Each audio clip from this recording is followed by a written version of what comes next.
اپنے خود اپنی حالات کے بارے میں شکایت کرتے پایا ہے، حالانکہ اب جانتے ہیں کہ خدا اب کے لیے مہیا کر رہا ہے۔ آج ہم بنی اسرائیل کی تاریخ کے ایک مشکل دور کا جائزہ لیں گے جب وہ بیابان سے گزر رہے تھے۔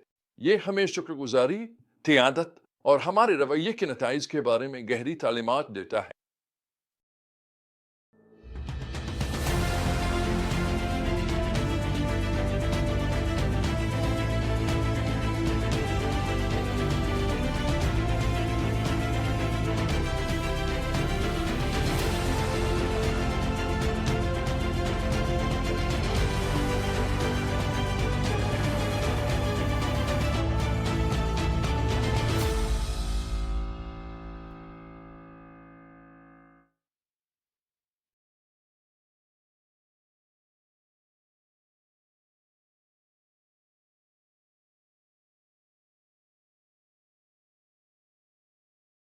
آج کا ہمارا اہم سچ یہ ہے: محبت اور خدا پر بھروسے سے پیدا ہونے والا شکر گزاری کا دل برکت کا باعث بنتا ہے، جبکہ خوف اور بے یقینی میں جڑی ناشکری مشکلات اور کھوئے ہوئے مواقع کی طرف لے جاتی ہے۔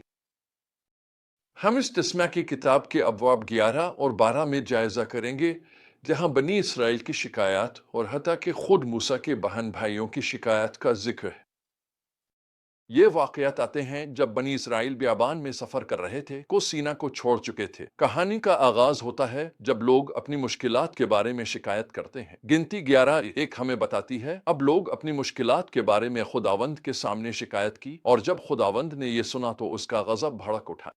یہ اس کے بعد آنے والے واقعات کے لیے ایک پس منظر قائم کرتا ہے: شکایت، الہی غضب اور موسیٰ کی شفاعت۔ اس کے بعد ہم دیکھتے ہیں کہ لوگ گوشت چاہتے ہیں اور مصر میں کھائے گئے کھانوں کو یاد کرتے ہیں۔ وہ گنتی 11:6 میں کہتے ہیں، اب ہماری بھوک ختم ہو گئی ہے، ہمیں اس من کے سوا کچھ نظر نہیں آتا۔ یہ حیران کن ہے کہ وہ جلدی اپنی غلامی کو بھول گئے اور مصر کے ماضی کو خوبصورت بنا کر پیش کر رہے ہیں۔ خدا کا جواب ایک ساتھ رزق بھی ہے اور ایک سبق بھی۔ وہ بٹیر اتنی وافر مقدار میں فراہم کرتا ہے کہ لوگوں کو ناگوار لگنے لگتی ہے۔ یہ ہمیں سکھاتا ہے کہ جو کچھ ہم چاہتے ہیں وہ ہمیشہ برکت نہیں ہوتا۔ بعض اوقات یہ ایک طرح کی تنبیہ بھی ہو سکتی ہے، لیکن شکایات صرف عوام تک محدود نہیں رہتی۔ حتیٰ کہ موسیٰ کے بہن بھائی مریم اور ہارون بھی اس کے خلاف بولتے ہیں، اس کی کوشی بیوی کی وجہ سے۔ یہ ذاتی حملہ موسیٰ کے لیے خاص طور پر تکلیف دے رہا ہوگا۔ ان تمام حوالوں میں ہم مسلسل 3 رویے دیکھتے ہیں: بنی اسرائیل کا ایمان اور شکر گزاری کی کمی، خدا کا ان کے عدم یقین پر غضب، اور موسیٰ کی محبت، ہمدردی اور عاجزی۔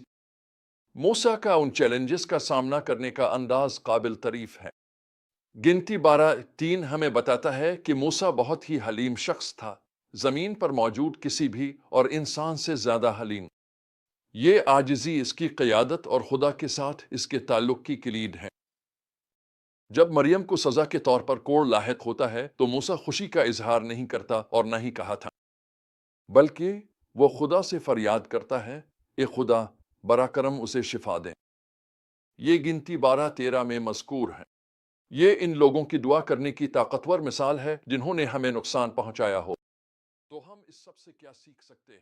یہاں کچھ اہم نکات ہیں۔ پہلا، شکر گزاری ایک انتخاب ہے۔ حتیٰ کہ مشکل حالات میں بھی ہم یہ انتخاب کر سکتے ہیں کہ ہم اپنی کمی کے بجائے خدا کی عطا کردہ نعمتوں پر توجہ دیں۔ دوسرا، شکایت کرنا ہمارے خدا کے ساتھ تعلق کو متاثر کرتا ہے۔ یہ اس کی بھلائی اور عطا پر عدم اعتماد کو ظاہر کرتا ہے۔ تیسرا، عاجزی۔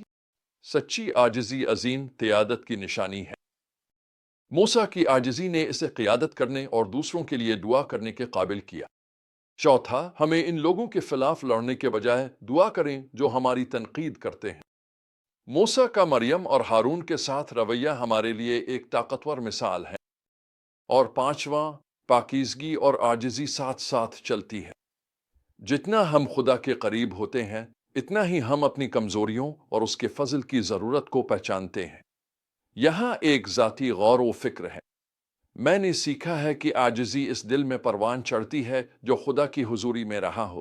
لوگ اکثر کہتے ہیں وہ ان میں سے ایک ہے جو خود کو دوسروں سے زیادہ پاک سمجھتا ہے، تاہم یہ ناممکن ہے کیونکہ سب سے زیادہ پاکیزہ شخص سب سے زیادہ عاجز ہوگا۔ جب آپ واقعی خدا سے ملاقات کرتے ہیں تو آپ خود کو اس کی پاکیزگی کی روشنی میں دیکھتے ہیں۔ آپ صرف یہی کہہ سکتے ہیں، مجھ پر رحم کر، میں گناہگار ہوں۔ یہی موسیٰ کے ساتھ مدیانی صحرا میں ہوا تھا، اسی لیے وہ عظیم رہنما تھا۔ وہ عاجزی کے ساتھ چلتا تھا کیونکہ وہ خدا کے ساتھ چلتا تھا۔ تو میں آپ کو چیلنج دیتا ہوں، آپ شکر گزاری کا دل کیسے پیدا کر سکتے ہیں؟